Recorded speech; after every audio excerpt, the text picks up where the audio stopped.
Boss, ano tong maliwanag na yan? Ano yan? Ayan. Yung maliwanag na yan ay tinatawag nating glass blocks. Para saan ba yung glass blocks, boss? Ay, yan. Good question.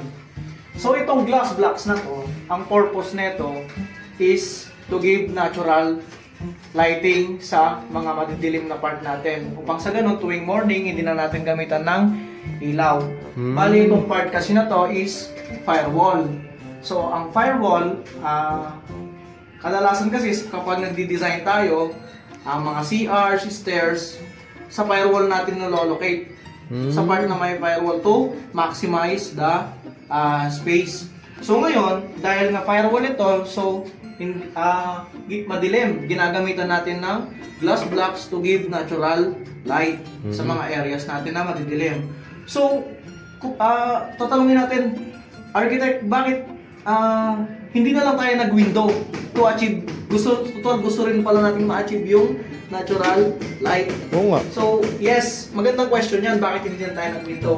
Kapag nag-window kasi, from the word firewall to ng part ng bahay natin, so, wag naman sana, for example, nagkasunog sa kapitbahay natin, so iniiwasan natin na madamay yung bahay natin. So, naglalagay tayo ng firewall.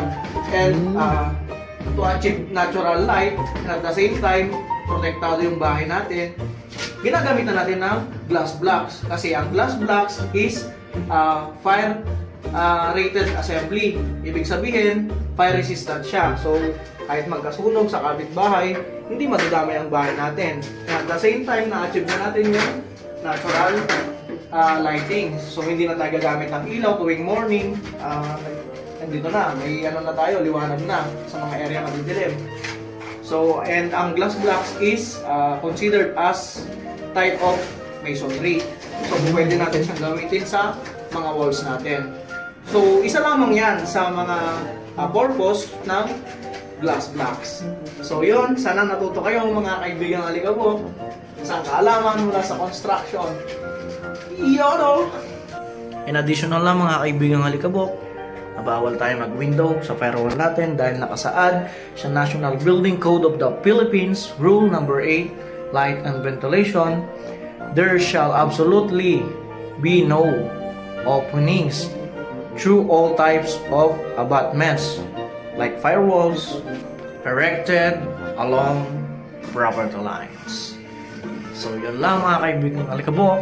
Alright.